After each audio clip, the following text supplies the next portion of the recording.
안녕하세요. 오늘은 남극대륙에 대한 여러 가지 상상을 불러일으키는 몇 가지 이야기를 해보려고 합니다. 이는 미스터리 공상수설 형식의 이야기이므로 심각하게 보지 마시고 그저 흥미로운 시간이 되시거나 꿀잠에 도움이 되시길 바랍니다. 그럼 시작해볼까요? 2016년 12월 유명한 우주비행사였던 버즈 올드린은 자신의 공식 계정에 신비한 트윗을 올린 적이 있었습니다. 이 트윗은 당시에 금세 삭제되었다고 알려졌고, 이에 대하여 사실 확인 담당자는 해당 트윗이 존재하지 않았었다고 말하고 있습니다.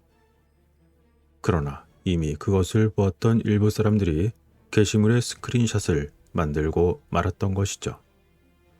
만일 실제로 그러한 트윗이 어떤 문제와 논란이 있었기에 그렇게 빨리 삭제해야 했던 걸까요? 혹시 모르는 분들을 위해서 버즈 올드린이 누구인지 간략히 말씀드리자면, 그는 미국의 전직 우주 비행사이자 엔지니어이고 전투기 조종사입니다.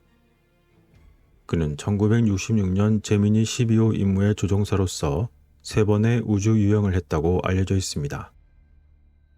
또한 그는 1969년 아폴로 11호 임무에서 달 착륙선의 조종사였으며 닐 암스트롱에 이어 2번째로 달 위를 걷는 사람으로 알려졌습니다.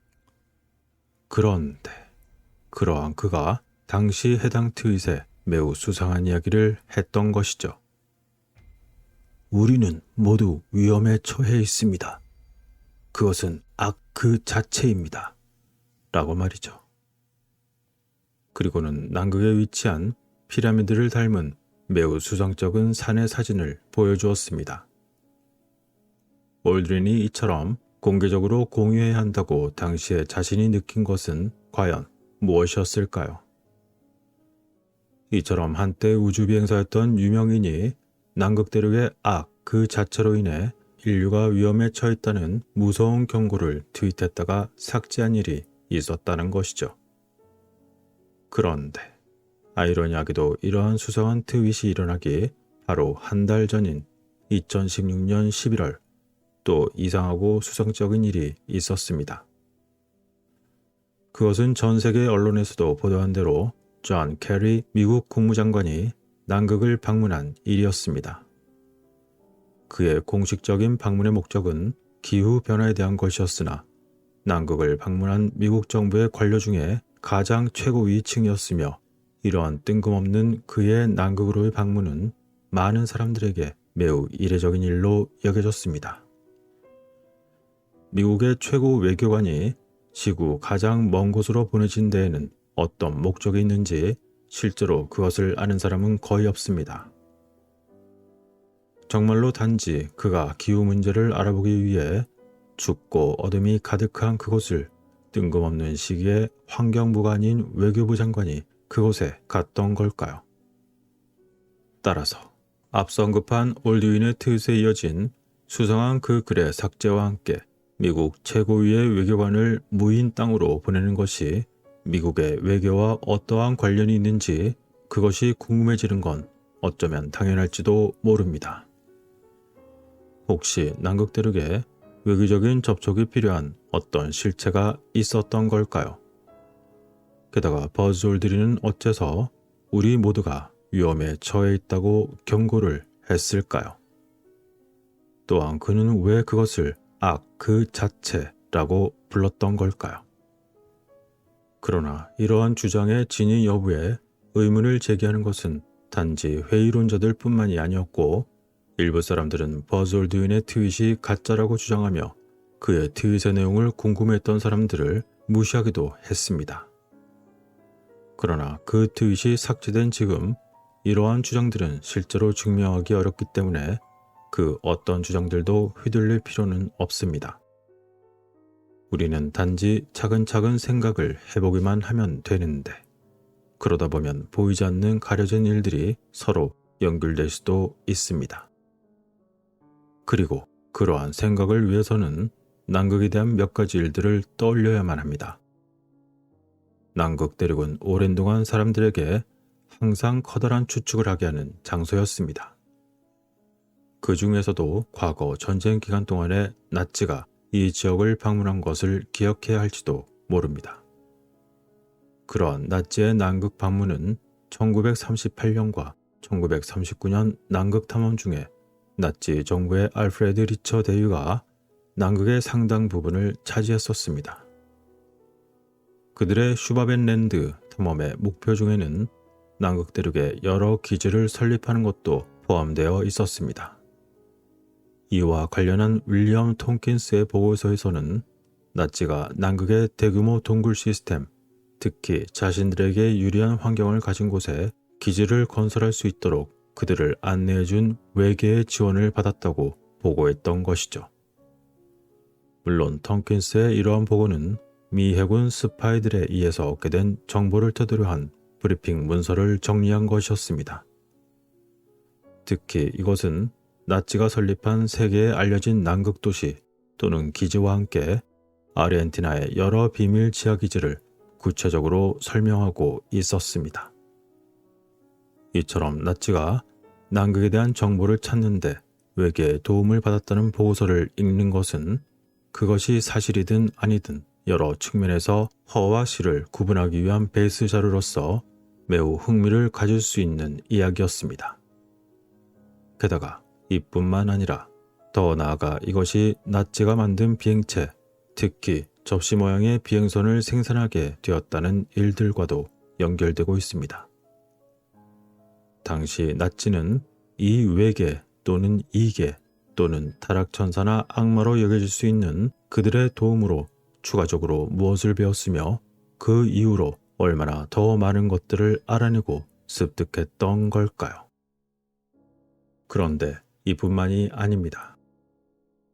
버즈의 폭로와 미 외교장관의 남극 방문이 있은 지 불과 몇 년 지나지 않은 시점인 2019년, 두 명의 미 해군 출신 군인이 정말로 믿기 힘든 이야기를 내부 고발자로서 그 내용을 일부 발설했던 것이죠. 그들과 인터뷰한 사람은 미국의 조사 저널리스트이자 지역 에이미상을 수상한 다큐멘터리 영화 제작자였습니다. 그 두 명의 해군은 남극에서 근무했던 2003년 당시 자신들이 그 추운 대륙에서 본 것을 폭로했고 그 내용은 대략 다음과 같습니다.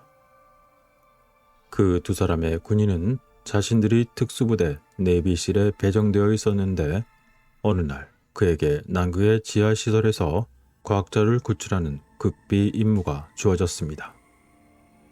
그는 항공모함을 타고 가다가 특정 장소로 이동한 이후 다시 거기서 헬리콥터를 타고 남극의 맥머도 기지로 이동했습니다. 이후 그는 남극 기지에서 방궤도 차량을 타고 험난한 남극의 얼음을 횡단하여 누군가를 만났습니다. 그가 접촉한 자는 목적지인 지하기지의 정확한 좌표를 알고 있는 사람이었고 그에게 전달받은 이번 추출 임무의 대상은 곧 가게 될 지하기지에서 무언가를 연구하고 있던 과학자였습니다. 이후 그는 접촉자가 알려준 지역을 특정할 수는 없지만 끝없이 넓은 남극 대륙 어딘가에 도착했습니다.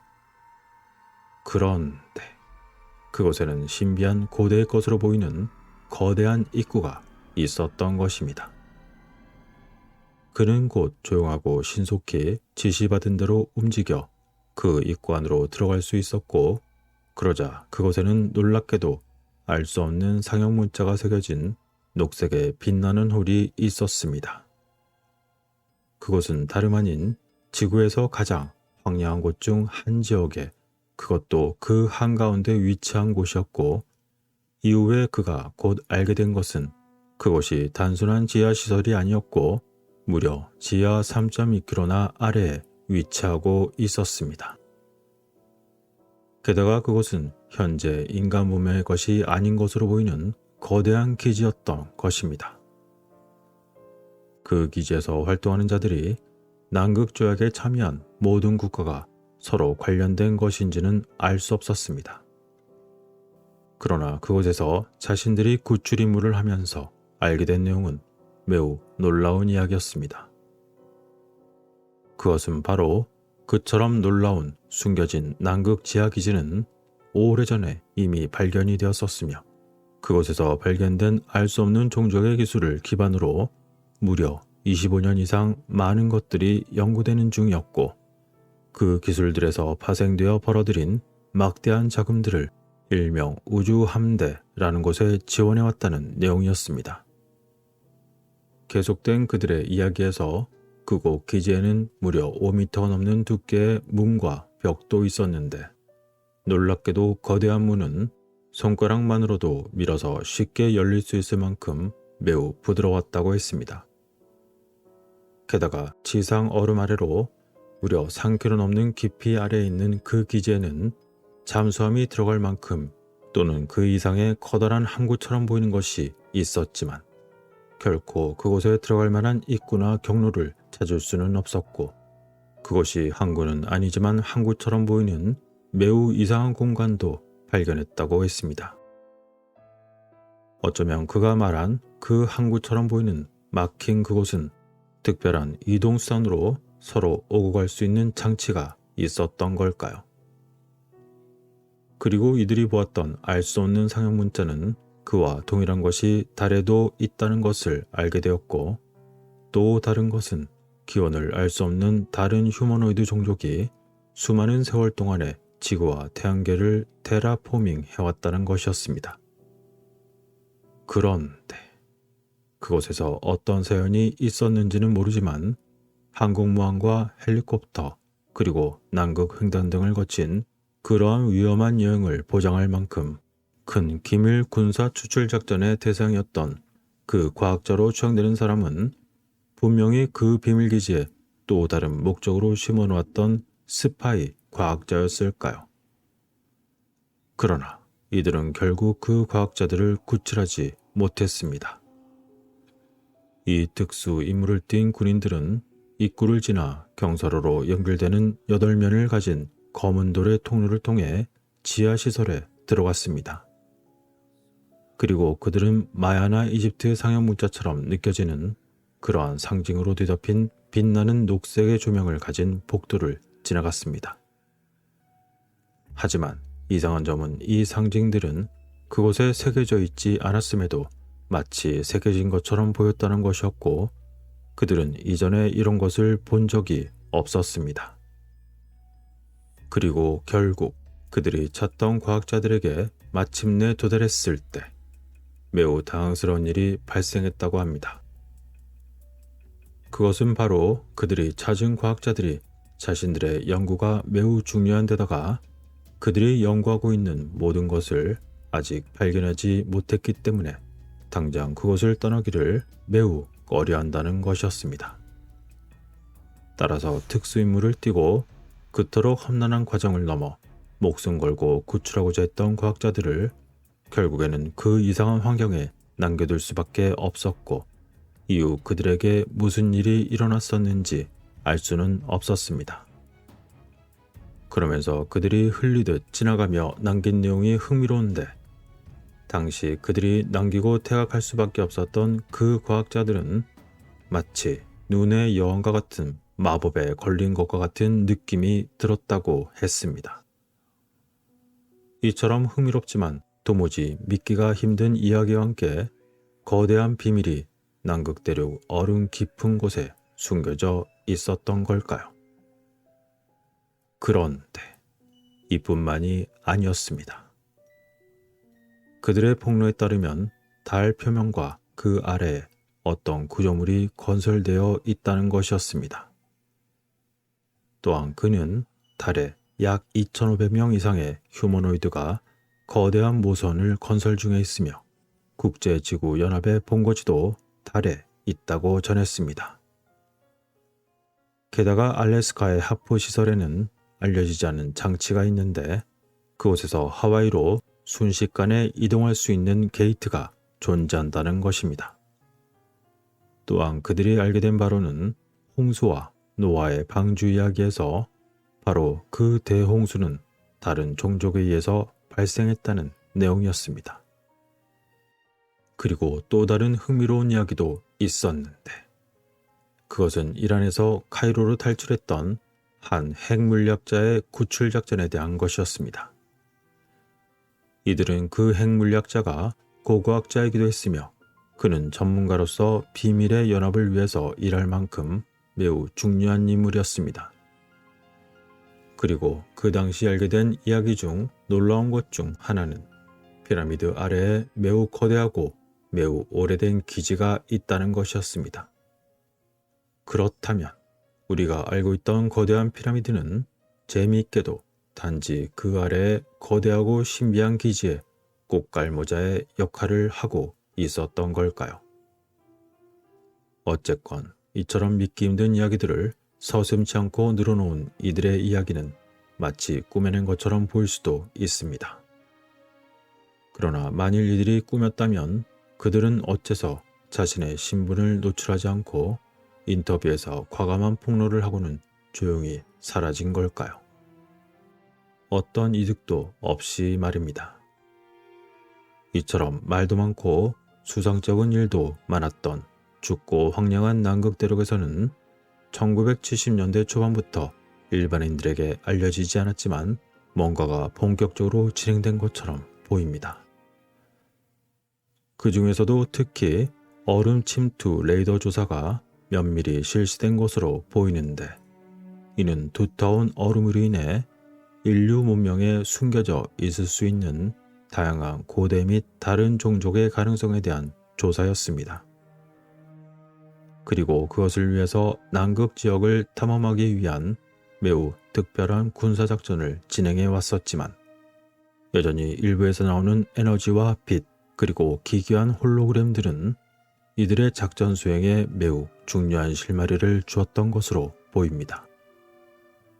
게다가 이 지역의 깊은 곳에 숨겨진 터널의 벽과 그와 관련된 일부 커다란 문에는 알 수 없는 신비한 지도가 남겨져 있었고 그것은 어떤 다른 곳이나 세상들과 마치 연결되는 것처럼 보인다고 전해졌습니다.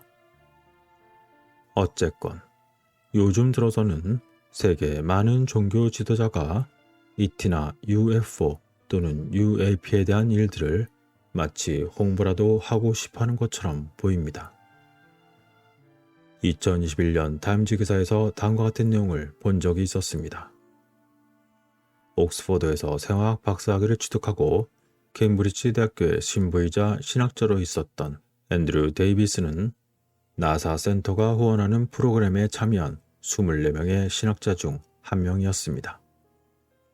그리고 미국 프린스턴의 신학 탐구는 세계의 주요 종교가 우리 세계 너머에 다른 생명이 존재한다는 소식에 어떻게 반응할지를 평가합니다. 여기서 데이비스는 자신과 그의 동료들이 외계인의 존재를 알게 된다면 세계의 주요 종교들이 어떻게 반응할 것인지를 조사했다고 말했습니다. 그의 작업은 우주생물학과 기독교 신학 사이의 연관성에 그 초점을 맞췄고 이 종교학자 모임에 대한 논평에서 다음과 같은 내용을 말했습니다. 가톨릭 대학교의 천문학자이자 물리학 교수인 듀일리아 데 멜로는 자신의 수업에서 신학생 중에 여러 명이 우주의 지적 생명체에 대한 이론적인 질문들을 제기했고 그것이 가톨릭 교회에 어떤 의미가 있는지 토론한다고 말했습니다. 그리고 그는 워싱턴 포스트에 다음과 같이 말했습니다. 우리가 창조의 산물이라면 어째서 다른 행성에도 생명이 진화할 수 없을까요? 이외에 달리 말할 수 있는 것은 없습니다. 라고 말이죠. 그리고 2008년 바티칸의 수석 천문학자는 놀랍게도 이렇게 말한 적도 있었습니다. 신을 믿는 것과 아마도 인간보다 더 진한 외계 형제의 가능성 사이에는 갈등이 없습니다. 라고 말이죠. 게다가 바티칸 천문대 소장이자 교황 베네딕토의 과학 고문이었던 예수의 신부 호세 가브리엘 프레스는 이렇게 말하기도 했습니다. 내 생각에는 다른 행성에 생명체가 존재할 가능성이 있다고 생각합니다. 라고 말입니다. 그렇다면 결국 프란치스코 교황은 뭐라고 말했을까요? 오우 마이 갓! 이라고 했을까요?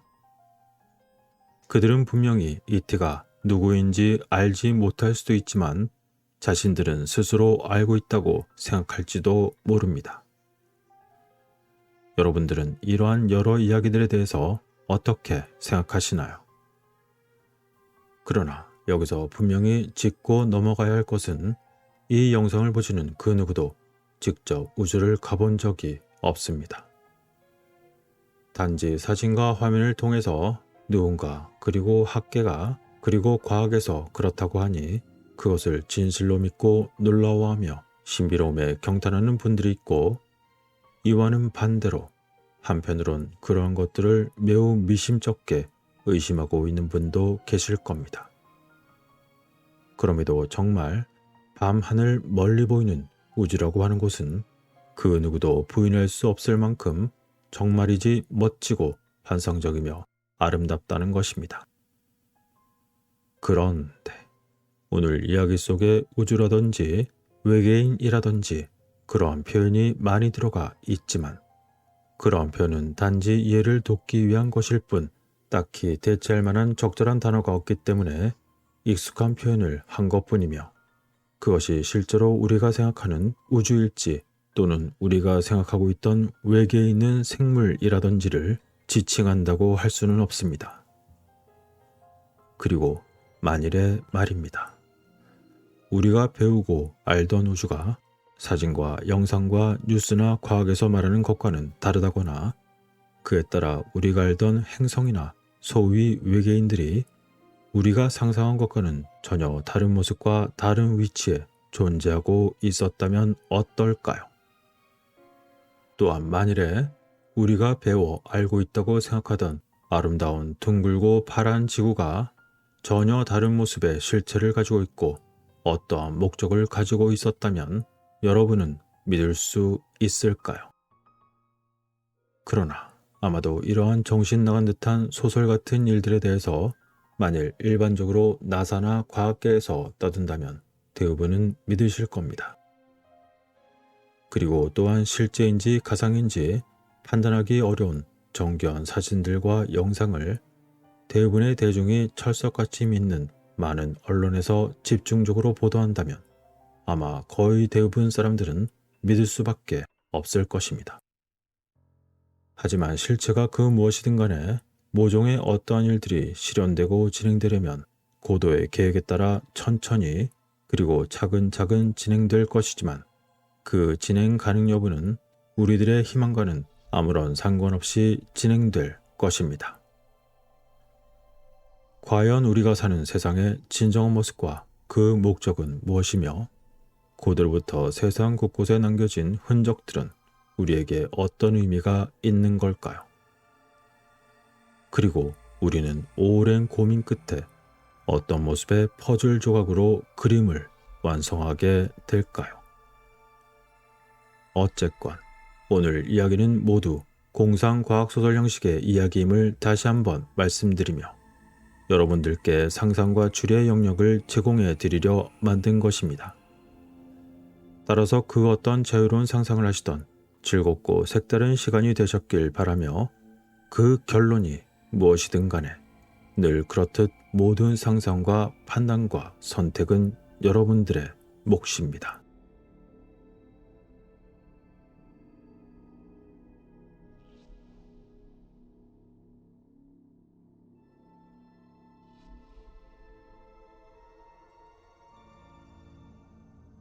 (2017년 5월) 어느 날 페이스북에 하나의 이야기가 올라옵니다. 그것은 바로 쉽게 접근할 수 없는 남극에서 누군가 겪은 놀라운 일이었습니다. 이것이 지어낸 이야기인지 진실인지는 확인할 수 없는 일이지만 글은 남성이 썼으나 이것을 공유한 사람은 글을 읽은 여성이었습니다.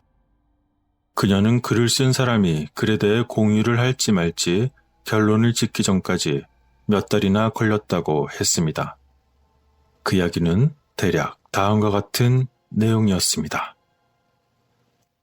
저는 1997년부터 2000년까지 군대에 있었다가 남극의 맥모독 위주로 파견되었습니다.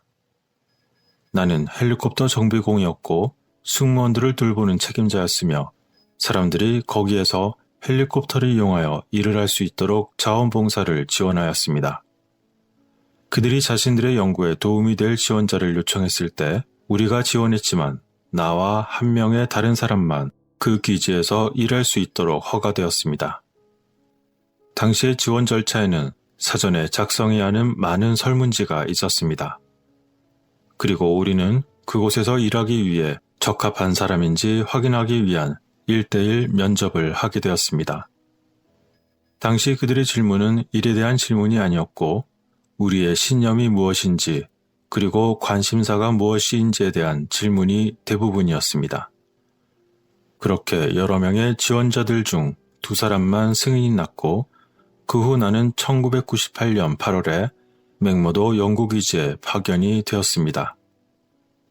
이리하여 우리는 낯선 곳에서의 생활이 시작되었고 그러던 어느 날 항공기 재빙 및 작업으로 바쁘지 않을 때 우리는 연구기지에서 과학자들과 어울리는 시간을 가지게 되었습니다.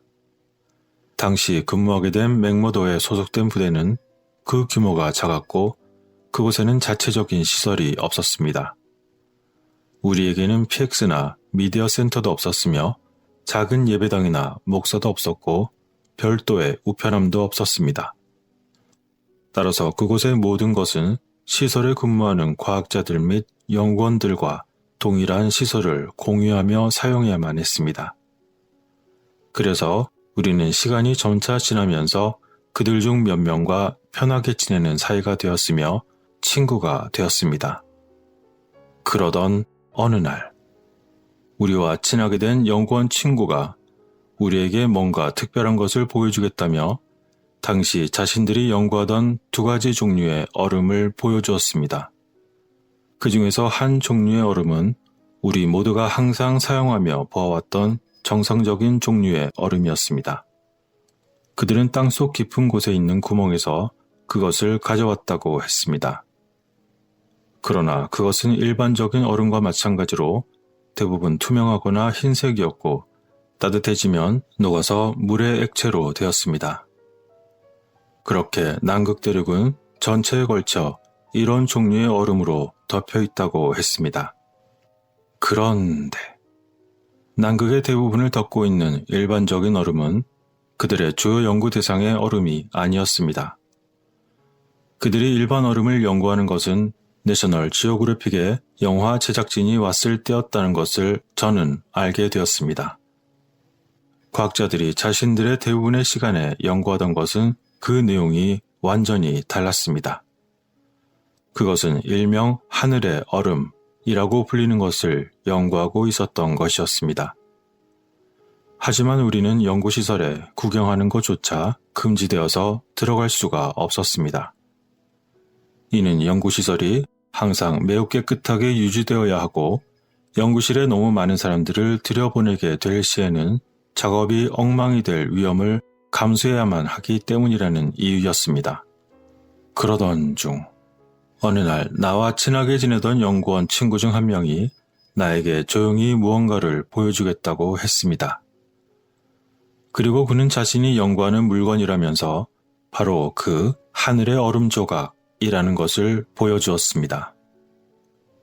그것은 당연하게도 너무 차가웠지만 일반적인 얼음보다도 훨씬 차가워서 도저히 맨손으로는 그것을 만질 수 없었습니다. 그런데 그것은 보통의 얼음처럼 투명하거나 흰색이 아니라 파란색을 띤 매우 단단한 얼음이었습니다.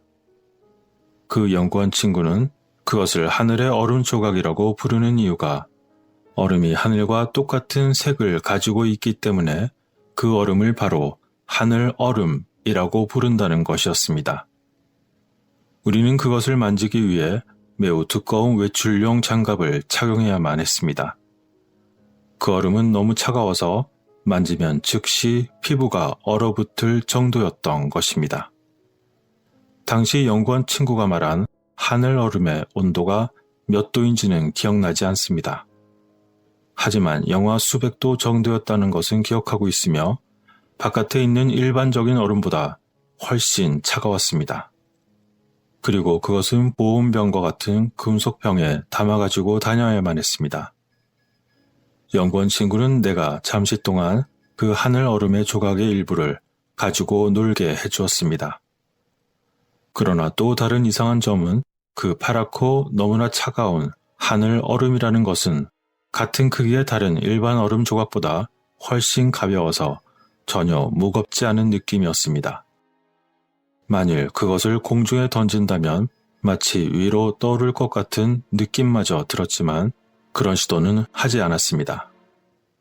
그리고 그 얼음은 구부리려고 했을 때 딱딱한 일반 얼음과는 달리 조금 유연했으며 일반 얼음처럼 부러지거나 깨지지 않았습니다. 게다가 하늘 얼음은 작은 조각조차도 그것을 꿰뚫어 볼 수 없었습니다. 그것은 표면에서부터 바로 단단한 파란색이었기 때문이었던 것 같습니다. 그런데 정말 이상한 부분은 또 있었습니다. 그 파란 얼음은 물에 녹지 않았습니다. 물에 넣어도 드라이 아이스처럼 연기가 나지도 않았습니다. 하지만 따뜻한 장갑 속에 넣자 파란 얼음은 수축하기 시작했습니다. 비록 점점 작아지긴 했지만 내 장갑은 젖지 않았습니다. 게다가 녹은 것처럼 보이며 작아졌음에도 주변 바닥에 물이 없었습니다.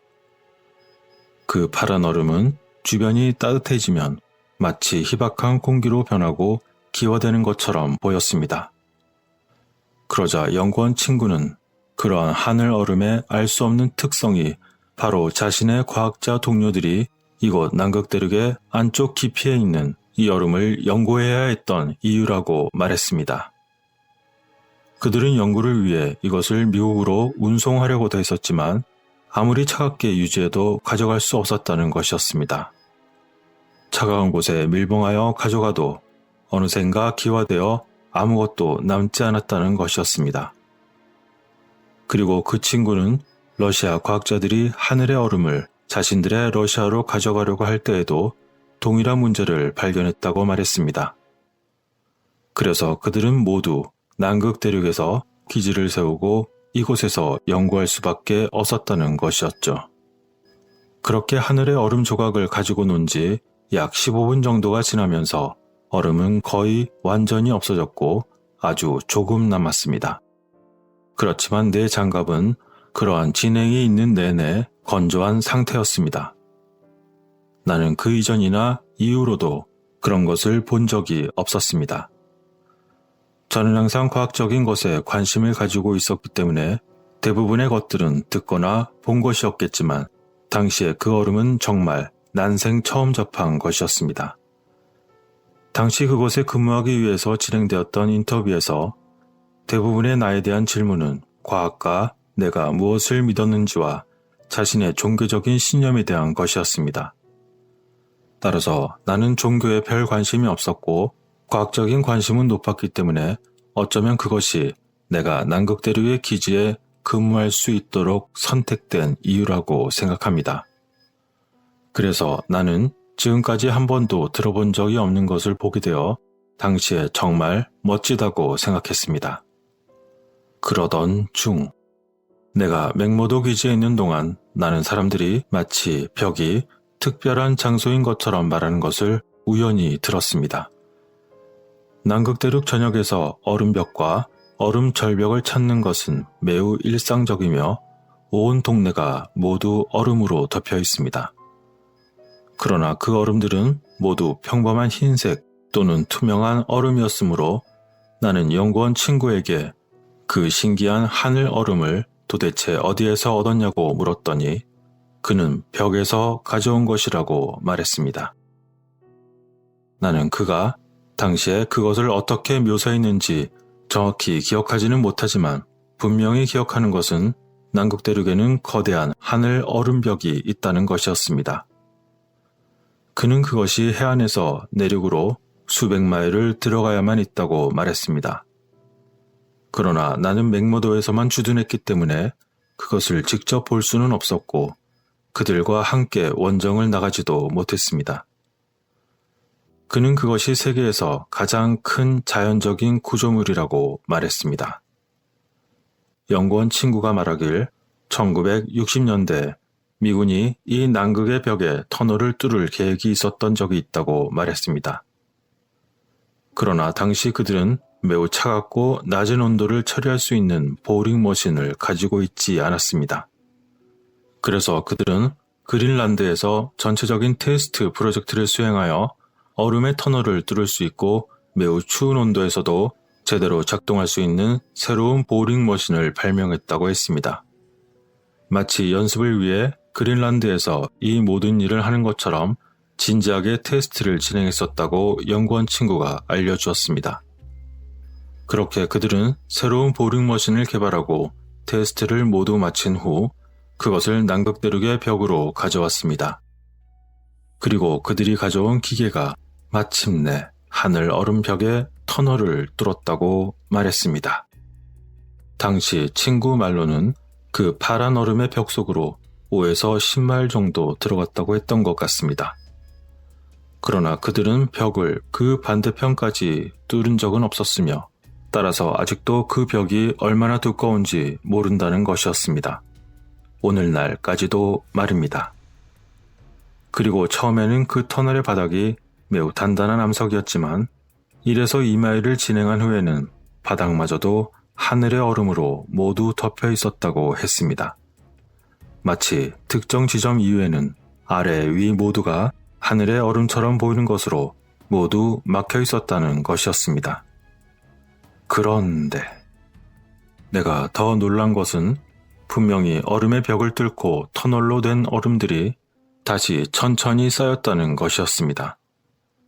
왜냐하면 친구 말로는 더 이상 깊이 들어갈 상황이 안 되어 연구를 하다 1년 정도 시간이 흐르자 그 이후에 이미 뚫었던 터널이 저절로 작아졌기 때문이었다는 것이었습니다. 그렇게 터널이 너무 작아져서 새로 개발해서 투입했던 보링 머신을 그곳에서 다시 빼낼 수 없었기 때문에 그들은 그저 벽 안에 기계를 놔둘 수밖에 없었다는 것이었습니다. 그리고 할 수 없이 그대로 방치되어 얼음만 간간히 캐내어 연구하면서 수십 년이 지났고 이제 당시에 어렵게 팠던 터널은 완전히 사라졌다고 했습니다. 또한 예상과 마찬가지로 하늘 얼음벽의 그 뚫은 부분은 다시 단단해지고 말았다는 것이었습니다. 이렇게 관련된 이야기를 조심스럽게 해준 연구원 친구가 한 말은 이제 과학자들이 할 일은 현대기술을 사용하여 남극의 안쪽 수백 마일 깊숙이 있는 거대하고 끝도 없는 하늘의 얼음벽이 얼마나 두꺼운지 알아내려고 노력하고 있는 중이라고 말했습니다. 나는 그곳에서의 근무를 모두 마치고 그곳을 떠나고 난 뒤 다시 그 일에 대한 생각을 한 번도 해본 적이 없었습니다. 지금 생각해보면 정말 기이한 일이었지만 당시에는 그것이 그리 대단한 일이라고 생각하지 않았습니다. 그러나 몇 주 전에 나는 우연히 남극대륙의 벽에 대한 지도를 보았습니다. 그 지도는 세상이 모두 평평하게 생겼고 우리가 알고 있던 우주의 태양계 속의 지구와는 달리 미친 것처럼 보였습니다. 그 말도 안 되게 보이는 지도에서 내가 이해가 되는 것은 남극의 생활에서 내가 경험한 것과 비슷해 보이는 얼음으로 지구 전체를 가로질러 올라가고 있는 벽이 있다는 것 하나뿐이었습니다. 그래서 난 그때 이후로 내가 본 하늘의 얼음과 당시 연구원 친구에게 들었던 그 벽에 대해서 좀 더 알아보려고 노력했지만 어디에서도 전혀 찾을 수가 없었습니다. 그래서 지금 여기에 혹시 이와 관련된 정보가 다른 사람도 가지고 있는지 궁금합니다. 그래서 혹시나 하는 마음에 내가 이곳을 찾아 겪었던 일을 말하는 것입니다. 그리고 내가 원하는 정보가 이곳에 있을 확률은 다른 곳들과 마찬가지로 매우 적겠지만 나는 내 경험의 일부가 누군가 무엇을 알아내는데 조금이나마 도움이 되기를 바랍니다. 저는 예수를 진정으로 믿은 적도 없고 교회를 충실히 다닌 적도 없습니다. 그렇지만 세상에 보이지 않는 도움의 벽이 있다고 하시는 분들이 말하는 것을 본 것 같습니다. 단지 그 당시에 나는 그것이 무엇인지 몰랐을 뿐입니다. 라는 내용이었습니다. 이러한 경험 이야기에서 흥미로운 점은 이 남자가 당시 근무를 위한 인터뷰 중에서 자신의 관심사와 신념에 대해서 분명하게 질문을 받았다는 것입니다. 그런데 이야기의 시작부터 그 남자는 자신에게 공식적인 종교적 믿음은 없다고 말합니다. 그래서 남극에 있는 그 연구기지에 갈 수 있도록 선택된 사람들이 종교도 없고 이해관계도 논란의 여지가 없어야 했기 때문에 이 지원자가 뽑혔던 것이었을까요? 또 하나의 흥미로운 점은 너무도 아름답지만 매우 간단하게 설명되었던 하늘의 얼음입니다. 만일 실제로 그러한 얼음이 존재하고 또한 1961년에 체결된 조약으로 인해 극소수의 사람들만이 이 고도로 민감한 지역에 접근할 수 있게 된 것이었을까요? 남극조약은 1959년 12월 1일에 맺어졌고 1961년 6월 23일부터 그 효력을 발휘했는데 그 이유 중 하나가 바로 그곳의 하늘의 얼음의 비밀에 대한 접근을 차단하기 위한 것이었을까요? 이러한 남극조약이 체결되기 수년 전인 1946년에서 1947년에 버드 제독의 남극탐험 작전인 하이점프 작전이 있었고 그 이후에는 이름도 의미심장한 딥 프리즈 작전이 1955년에서 1956년에 있었습니다. 그런데 공교롭게도 바로 이 시기 직후에 지구 하늘 높이 미국과 소련이 핵미사일을 서로 앞다퉈 쏘기 시작했으며 그 와중에 남극조약이 체결되었고 이어서 1963년 8월에 대기 및 수중에 대한 핵실험 금지 조약이 체결된 것입니다. 게다가 1958년 미국 백과사전에는 1955년 12월 30일부터 1956년 1월 18일 사이에 남극의 내부 탐험으로 남이 80도, 경도가 동쪽으로 90도에 위치한 돔에 대한 것을 기록하였습니다. 이 시기는 곧 앞서 말씀드린 디프리즈 작전이 시행된 시기와도 맞물려 있습니다. 그러나 그 후 얼마 지나지 않아서 미국 백과사전에 기록되어 있던 돔에 대한 내용은 갑자기 사라지고 말았습니다. 이러한 일련의 사건들이 일반적인 것으로 보이시나요? 우리가 살고 있는 세상에 대해 들은 모든 거짓말들 중에서 가장 큰 거짓말 중 하나가 남극 대륙에 그 이유가 있다면 어떨까요? 만일 정말로 그 파랗고 아름다운 얼음으로 된 벽이 성서에서 말하는 궁창의 일부이고 그것이 오늘날에도 여전히 제자리를 지키고 있는 것일까요? 만일 그렇다면 우리는 확실히 밀폐되고 보호된 체계에 있는 것이었고 우리가 사는 세상을 창조한 누군가가 지켜보고 있는 것이었을까요? 사실 오늘의 이야기는 논란의 여지가 많은 내용이지만 예전부터 만들까 말까 고민하다 여러분들 개개인의 판단의 폭이 한층 더 넓어지기 바라는 그 마음 하나로 만들어 보았습니다. 한 가지 분명히 말씀드릴 것은 오늘의 이야기는 특정 종교를 두둔하는 이야기를 하는 것이 아니며 모든 가능성을 열어둔 채로 하나의 숨겨진 이야기를 말씀드린 것입니다. 세상에 알려진 모든 과학적 사실로 알려진 것 중 일부가 실제로는 사실이 아닐 수도 있으며 그와 반대로 거짓이라고 말해왔던 것들 중 일부가 진실일 수도 있습니다. 그 모든 것을 각자가 확인하지 않고 맹목적으로 맞다, 틀리다를 논하는 것은 안타까운 일일 것입니다. 여러분들의 생각은 어떠신가요? 그 어떤 상상을 하시던 여러분들의 자유로운 의견을 항상 응원합니다.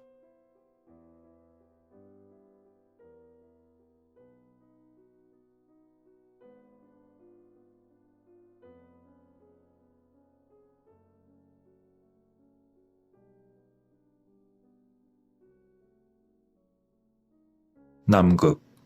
그곳은 지구상에서 가장 건조한 장소 중 하나로 간주되는 요소로서 눈과 얼음, 그리고 매우 세찬 바람이 늘 존재한다고 합니다. 게다가 몹시도 추운 지역인 남극을 연구하기 위해 그곳에 도착한 연구원들이 영국의 전통적인 음식 중 하나인 과일 케이크를 기존의 탐험가의 캠프에서 찾을 것이라고 기대했던 것도 아니었습니다. 바로 그 장소는 처음에 1899년 노르웨이 탐험가 팀이 건설하고 그 후 1911년 스코트의 팀이 사용했다고 하는 곳이었습니다.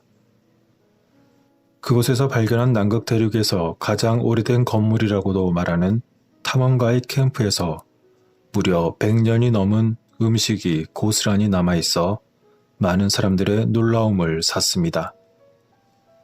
인류에게 알려진 가장 적대적인 지역 중 하나인 남극에서 한때 영국 탐험가인 로버트 팔콘 스콧이 소유했던 것으로 생각되는 얼음으로 덮인 과일 케이크를 발굴했다고 뉴질랜드에 기반을 둔 남극 유산 기금이 밝혔던 것입니다. 정확히는 발견 당시 시점으로부터 약 106년이 되었다고 생각되어지는 이 영국 전통 간식은 원래 포장이 손상되지 않았기 때문에 매우 열악한 환경으로부터 보호된 것으로 추측하고 있습니다. 그리고 남극 유산기금의 관리인들은 남극의 과일 케이크가 부식된 주석 내부에 종이로 그대로 쌓여있는 매우 양호한 상태로 발견되었다고 말했던 것입니다. 이러한 106살이나 된 케이크는 당시 영국 사회에서 매우 인기 있는 품목이었습니다. 영국의 비스킷 회사에서 만든 이 인기 있는 빅토리아 시대의 음식은 정말로 거의 먹을 수 있는 모양과 그 냄새를 풍기고 있었으며 영국 탐험가인 로버트 팔콘 스콧이 1910년에서 1913년 탐험 중에 남긴 것으로 생각되는 것입니다. 현재 그 탐험가의 오두막은 남극 유산기금에서 보존하고 있으며 남극 과일 케이크는 그곳에서 수집된 거의 1,500여 개의 유물 중 하나에 불과했습니다. 그런 운명적인 과일 케이크는 탐험대의 그 오두막에 숨어 있었고 남극의 보존팀이 2016년부터 그곳에서 유물을 발굴하고 있는 것으로 알려져 있습니다. 박물관의 웹사이트에는 현대 연구에 따르면 당시 극지방의 일일 배급량인 약 4,100칼로리는 실제로 필요한 칼로리에 비해 약 800여 칼로리가 부족했고 그들의 식단에는 비타민과 에너지의 생산 요소가 결핍되어 있었다고 밝히기도 했습니다. 그런데 그곳에서 발견된 약 106년 된 과일 케이크는 사실 그 역사가 16세기부터 만들어진 음식으로 알려져 있습니다. 16세기 당시 아메리카 대륙의 영국 식민지 개척자들이 고농축 설탕이 과일을 보존하는 역할을 한다는 것을 발견하고 게다가 엄청난 양의 설탕에 절인 과일이 그 전통적인 과일 케이크 믹스에 첨가된다는 사실을 발견했던 것입니다.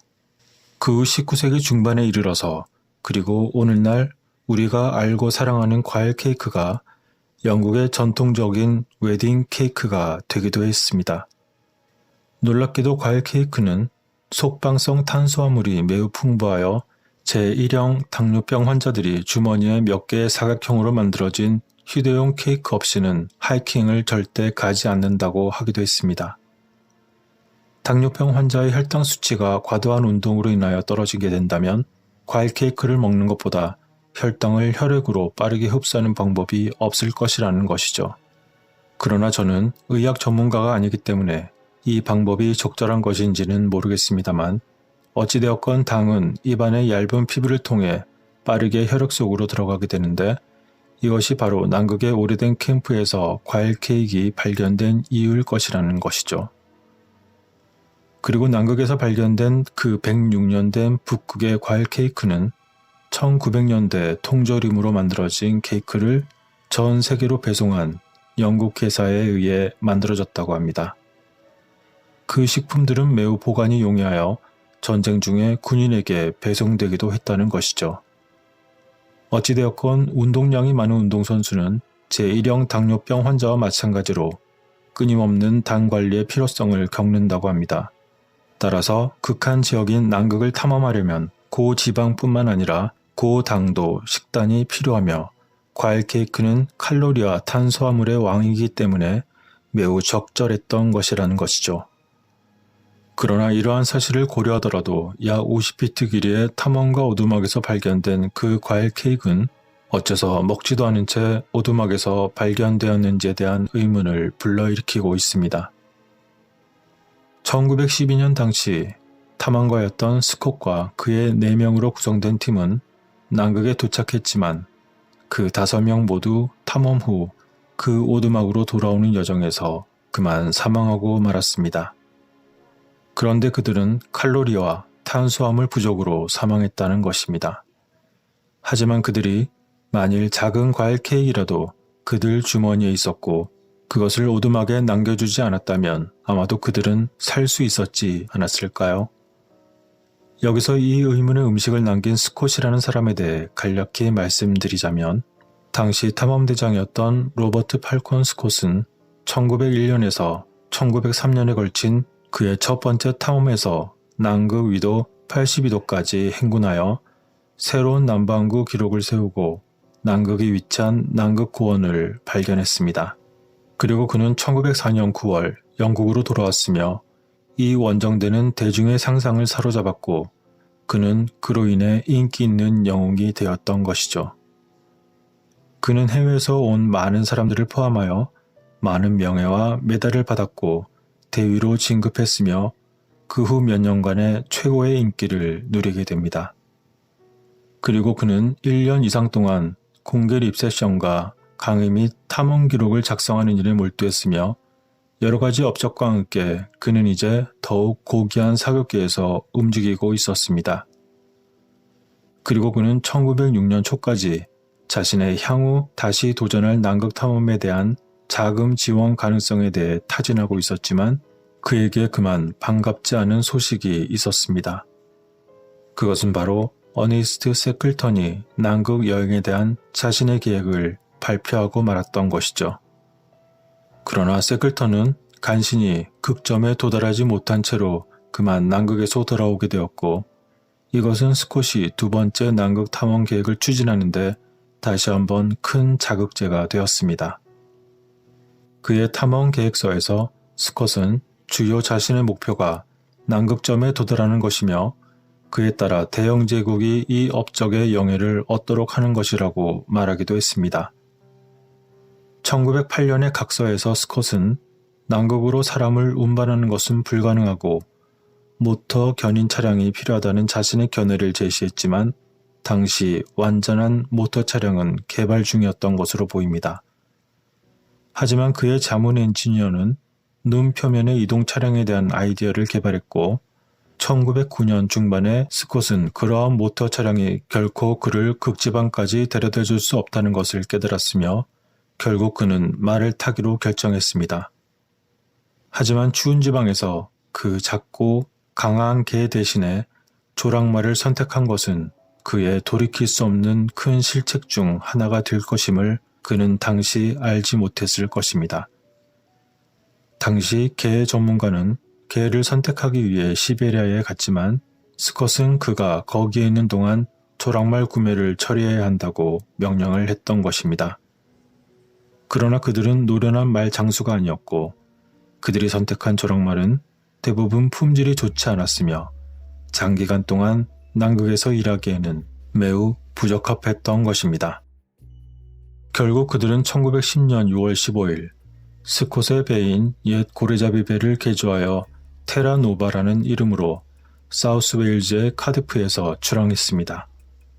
1910년 10월 호주 멜버른에 도착한 스콧 원정대는 그들의 주요 국지 행군을 위한 준비를 방해하는 일련의 초기 불행을 겪게 됩니다.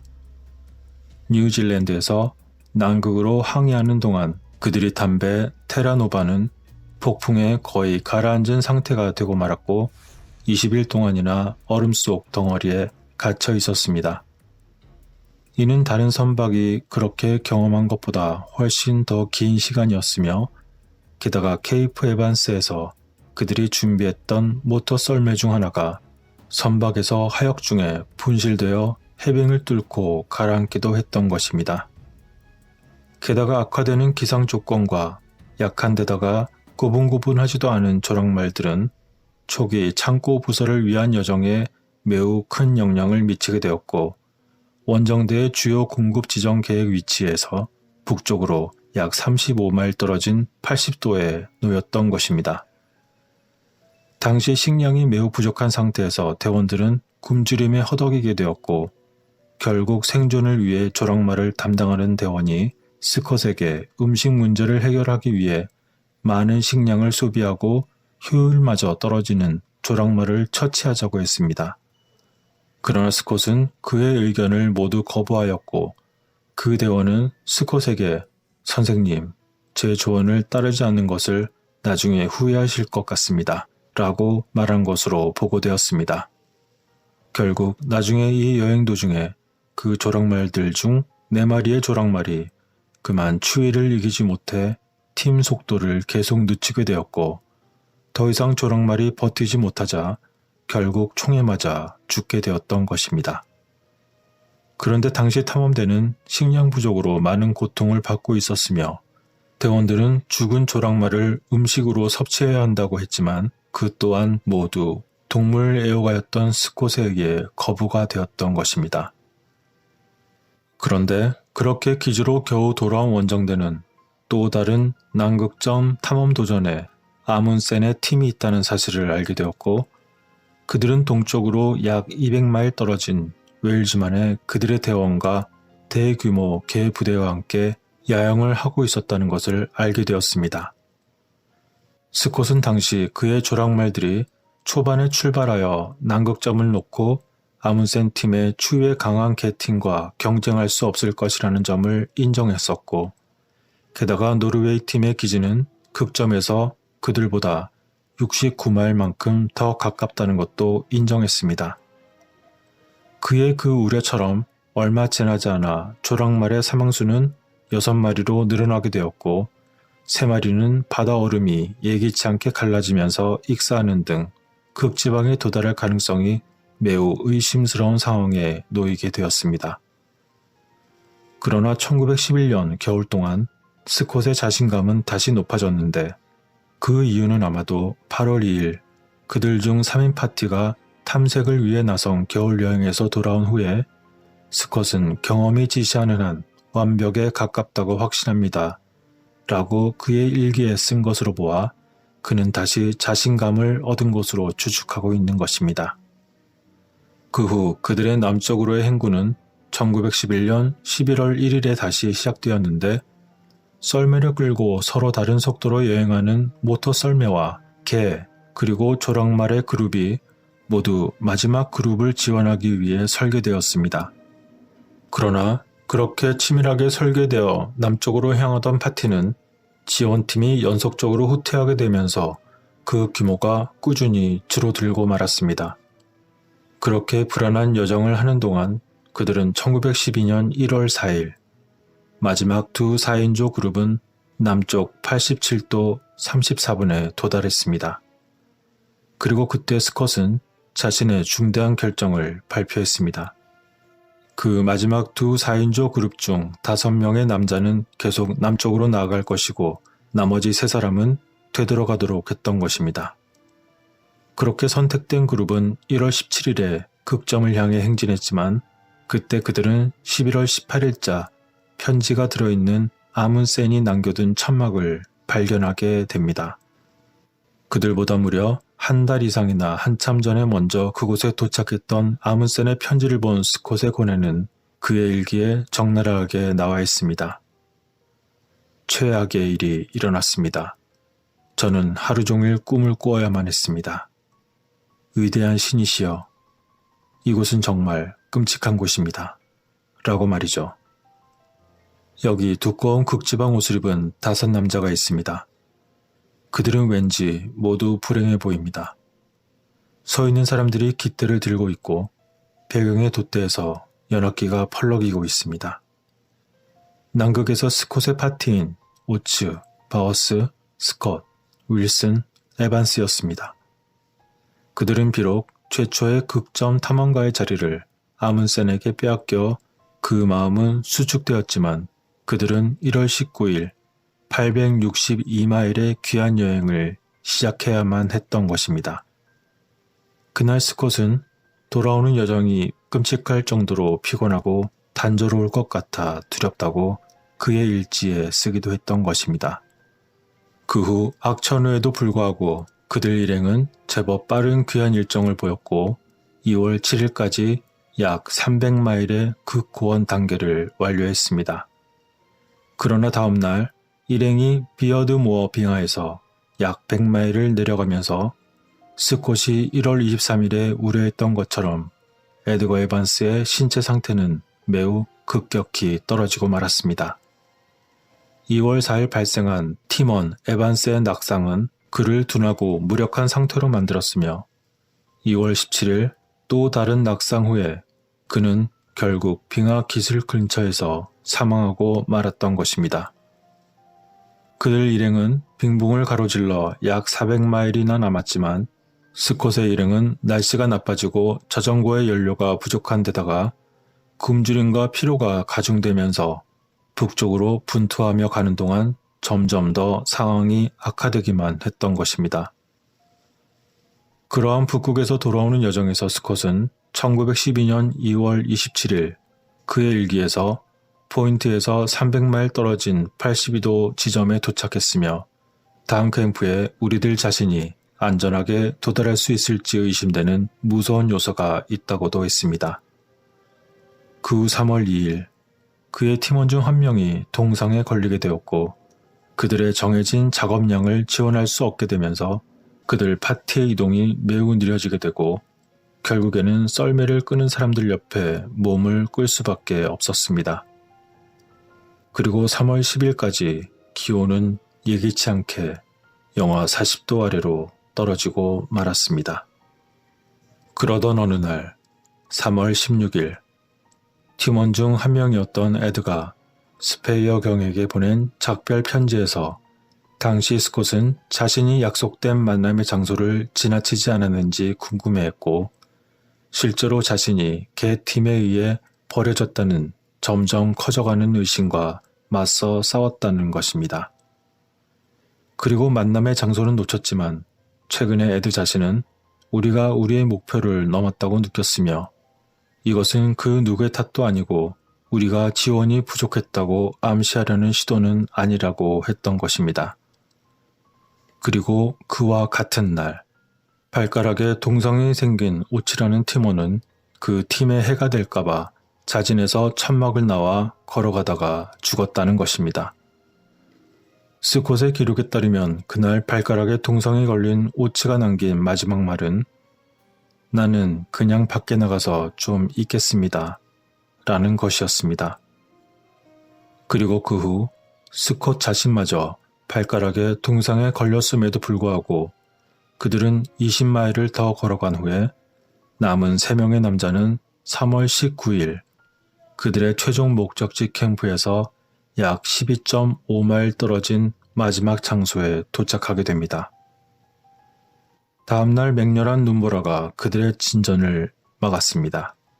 그리고 그 후 9일 동안이나 그들은 보급품이 바닥난 상태였고 천막 밖에는 폭풍우가 멈추지 않고 계속 거세지면서 스코트와 그의 동료들은 그만 마음이 무너져 모두에게 전하는 작별 편지를 쓰게 되었던 것입니다. 그렇게 스콧은 3월 23일 이후 그의 계속되던 기록 일지를 포기하고 3월 29일 이제 마지막 항목입니다. 신이시여 우리 민족을 돌보소서 라는 말과 함께 마지막 항목을 작성했던 것입니다. 당시 그는 팀원 윌슨의 어머니와 그의 전 사령관인 조지 경을 비롯한 여러 유명 인사들 그리고 자신의 어머니와 그의 아내에게 편지를 남겼습니다. 그는 또한 자신의 탐험을 기다리던 대중에게 보내는 메시지를 쓰기도 했는데 주로 원정대의 조직과 행동에 대한 실패가 날씨와 기타 불행에 기인하지만 그 영감을 주는 메모로서 다음과 같이 끝이 납니다. 우리는 위험을 감수했고 우리가 감수했다는 것을 알고 있었습니다. 우리에게 불리한 일이 일어났으므로 우리는 불평할 이유가 없습니다. 그러나 마지막까지 최선을 다하기로 결정한 섭리의 뜻에 이제 굴복할 때입니다. 만일 우리가 살았다면 모든 영국인의 마음을 감동시켰을 동료들의 강인함, 그리고 인내, 용기, 그리고 이 거친 메모와 우리의 시체가 모든 이야기를 말할 것이지만 확실히 우리와 같은 위대하고 부유한 국가는 우리에게 의존하는 사람들이 항상 있다는 것을 알게 될 것입니다. 그렇게 마지막 말을 전하고 스콧은 1912년 3월 29일 또는 아마도 하루 후에 사망한 것으로 추정되고 있습니다. 그리고 그로부터 약 8개월 후 그가 다시 발견되었을 때 천막 안의 시신의 위치는 스콧이 세 사람 중에 가장 마지막으로 사망했음을 알려주었습니다. 스콧과 그의 동료들의 시신은 1912년 11월 12일 수색대에 의해 발견이 되었고 그들의 기록이 모두 회수되었습니다. 당시의 장면을 설명하는 원문에는 서리는 피부가 노란색이고 투명하게 했습니다. 그리고 나는 내 인생에 더 나쁜 것을 본 적이 없습니다.